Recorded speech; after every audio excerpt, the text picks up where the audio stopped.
Hey guys, I wanted to talk to you a little bit more about one of my passions, which is volleyball, and tell you a little bit how it's played and the rules behind it. Not many people are aware, but volleyball is considered to be one of the hardest sports to obtain, to learn, and how to play. Volleyball has been my passion since I was just a little girl. I've been playing it for over 10 years now and also been coaching it. So I guess you would say I know what I'm doing for the most part. With this said, I wanted to explain a little bit more about the sport and how it is played. To get into this, I want to start off with the rules and regulations with the serve, which is one of the most important things to learn how to play volleyball. If you don't know how to serve, you basically don't know how to do anything. The serve is to obtain points, and it is the main point maker of each volleyball game. If you've seen it or played it yourself, then you would know what I'm saying. As for the server must serve behind the end line, which is the end line of each court. You might be familiar with it, you might not be. After contact, ball may be served underhand or overhand. Most common is overhand, but players still use underhand. Mainly the younger players, like the kids that I coach, they still underhand, which is okay, but the overhand is what gets you the points. Ball must be clearly visible to opponents before serve, which is usually in the palm of the hand. After that, the served ball may graze the net and drop over to the other side, which is considered a point. First game serve is determined by a volley. Each game shall be served by the previous game loser. Serve must be returned by a bump only. No setting or attacking the serve. So you can't jump up and swing at the ball when the ball's coming over the net, which is not going to be good, and the ref would not like that so much. As for scoring, which is another very important thing to know about volleyball, because if you don't know how to keep score or understand the points, then you won't have a volleyball game. For volleyball, they have rally scoring, which we use, which is every single point. It's not every other, if you're familiar with rally scoring. There will be a point scored on every score of the ball.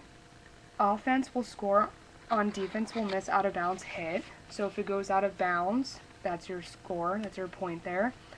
A legal hit is contact with the ball player, body, and including the waist, which does not allow the ball to visibly come to a rest. Meaning, if you hit any other body parts, it doesn't count. Recently, they actually just added the rule where you put your foot out on the ground, it cannot raise. If it hits your foot and comes up and the player hits it over with the 3-hit rule, it's actually considered a point if they don't get it, which is kind of cool.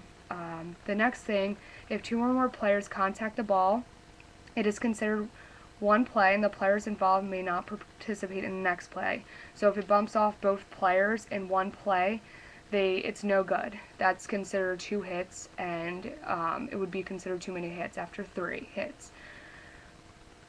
A player must not block or attack a serve, which I said a little bit earlier. Switching positions will be allowed only between front line players, which is a little bit more complicated, but the positions for volleyball actually are 6 different positions, which are considered the setter, which is the person who sets the ball, which usually has the second hit in a volleyball game.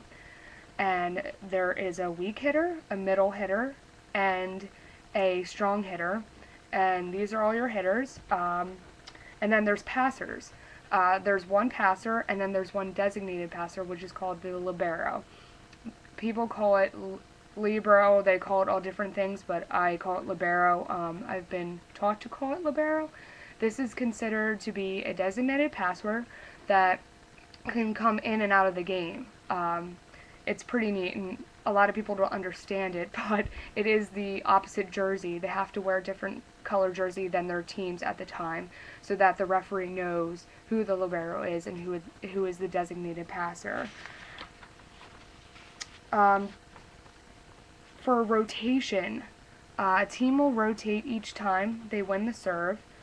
Players will rotate clockwise manner. There will be 6 players on each side, so 6 on each side, which is also consistent of the libero can come in and out. The playing of the game, which is the main volleyball rules. This is what you have to live by playing volleyball. You have a maximum of 3 hits per side, which I already explained. Player may not hit the ball twice in succession, which I also explained earlier. Ball may be played off the net during a volley and a serve. So if the ball is on your side and the ball hits the net, you actually can play it off the net and get it over, and that would be considered a point if they can't return it. A ball touching a boundary line is good, so if it hits the line, it's considered good. These are basically the main rules to play volleyball. Again, it's kind of complicated when you haven't played or understand it, but these are the rules and regulations to volleyball. So hopefully that you guys can have some type of understanding from what I have taught you today, and maybe research a little bit, go out there and find a team to play with. There's a lot of open gyms that do it. I know the YMCA has open volleyball. Just jump in there and have someone teach you and play. It's a lot of fun. It's great exercise. So I hope you guys will be eager to pick up a ball and go out and play. Thanks for listening to my volleyball speech, and hopefully I inspired you to go out there and play some volleyball. Alright, have a nice day, guys.